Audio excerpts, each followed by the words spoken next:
নমস্কার বন্ধুরা, আমার এই চ্যানেলে তোমাদেরকে স্বাগত। তোমাদের রেলে গ্রুপ ডি পোস্টে কিন্তু 2 লক্ষ বেশি শূন্যপদ রয়েছে। এই পোস্টে আবেদন করার জন্য তোমাদের যোগ্যতা, বয়স কী লাগবে এবং তোমাদের কিভাবে তোমাদের নিয়োগ করা হবে, এই ভিডিও মাধ্যমে তোমাদের পুরো ডিটেলস আলোচনা করব। আমি যা বলে থাকি রিয়াল বলে থাকি এবং তোমরা আবার কথাটা মিলিয়ে নিতে পারো। দেখো, ভিডিওটা লম্বা হবে কিন্তু কেউ ভিডিওটি স্কিপ করবে না, ভিডিওটি শুরু থেকে শেষ পর্যন্ত দেখো। বলছি RRB গ্রুপ ডি নিয়োগ 2024, আবেদনপত্র, শূন্যপদ, যোগ্যতার মানদণ্ড। গ্রুপ ডি নিয়োগ 2024 শীঘ্রই প্রকাশিত হওয়ার কথা রয়েছে। রিপোর্ট অনুযায়ী মোট 2 লক্ষ প্লাস পদে শূন্যপদ রয়েছে।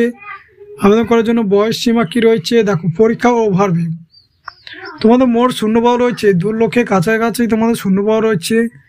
তোমাদের যোগ্যতা কী লাগবে, তোমরা যদি মিনিমাম মাধ্যমিক পাস হয়ে থাকো তাহলে এখানে আবেদন করতে পারছো। তার সাথে তোমরা ITI পাশেও এখানে আবেদন করতে পারবে। যাদের ITI আছে তারাও এখানে আবেদন করতে পারবে এবং যাদের ITI নেই তারাও এখানে আবেদন করতে পারবে। তোমাদের বয়স হতে হবে 18 থেকে 33 বছর অনুসারে তোমাদের বয়স হতে হবে।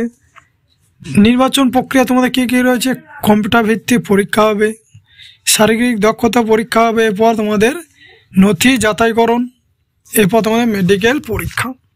তোমাদের বেতন কত থাকছে, তোমাদের বেতন থাকছে লেভেল 4 অনুসারে 21,900 থেকে 69,100 টাকা তোমাদের বেতন থাকছে তোমাদের। এবং রেলে গ্রুপ ডি নিয়োগের জন্য আবেদনপত্র ফি তোমাদের কত লাগবে, তোমরা সবাই জানো যে রেলে গ্রুপ ডি আবেদন করার জন্য তোমাদের ফি একটু বেশি দিতে হয়।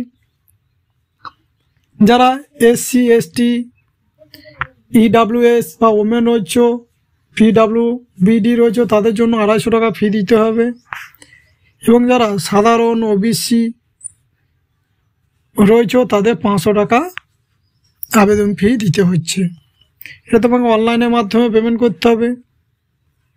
এবার তোমার পরীক্ষা প্যাটার্ন কী রয়েছে দেখো, পরীক্ষা তোমাদের টোটাল তোমাদের 100 নম্বর পরীক্ষা হবে, কম্পিউটার বেসড পরীক্ষা হবে। 90 মিনিট স্থায়ী, তোমাদের 90 মিনিট টাইম দেওয়া থাকবে। তোমাদের সিলেবাস কী রয়েছে, সাধারণ বিজ্ঞান থেকে তোমাদের 25 নাম্বার 25টা কোশ্চেন থাকবে, অঙ্ক থেকে 25টা কোশ্চেন 25 নাম্বার, সাধারণ বুদ্ধি ও যুক্তি 25টা কোশ্চেন 25 নাম্বার, সাধারণ ও কারেন্ট অ্যাফেয়ার্স 25টা কোশ্চেন 25 নাম্বার। টোটাল তোমাদের 100 নম্বর পরীক্ষা থাকবে, তোমাদের 90 মিনিট টাইম দেওয়া থাকবে।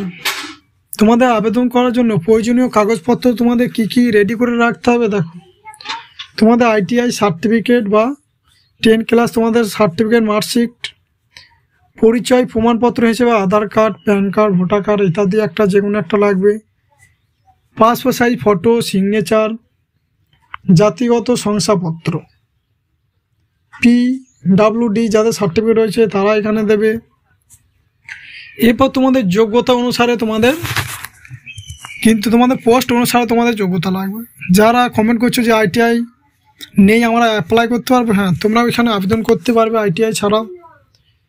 তোমরা এই পোস্টগুলো তোমরা দেখে নেবে। দেখো, অ্যাসিস্ট্যান্ট ওয়ার্কশপ যারা আবেদন করবে, মেকানিক্যাল ডিপার্টমেন্টে তাদের মাধ্যমিক পাস, তার সাথে ITI লাগবে। তোমরা মাধ্যমিক পাশে আবেদন করতে পারছো অ্যাসিস্ট্যান্ট ডিপো স্টোর ডিপার্টমেন্টে মাধ্যমিক পাশে, এবং তোমরা যারা অ্যাসিস্ট্যান্ট সিগন্যাল ও টেলিকম পদে আবেদন করবে তাদের মাধ্যমিক পাশে আবেদন করতে পারছো।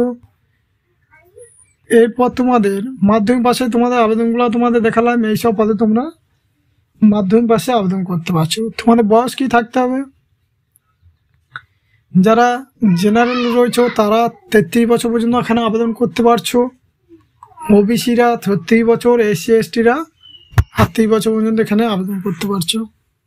তোমাদের সরকারি নিয়মানুসারে বয়সের ছাড় পেয়ে যাবে। তোমাদের 2 লক্ষ শূন্যপদ রয়েছে। তোমাদের যখনই ভ্যাকেন্সি বের হতে চলেছে খুব শীঘ্রই তোমাদের ভ্যাকেন্সিটা এলে তোমাদের ভিডিওর মাধ্যমে জানিয়ে দেবো। ভালো লাগলে চ্যানেলটিকে সাবস্ক্রাইব করে দেবে।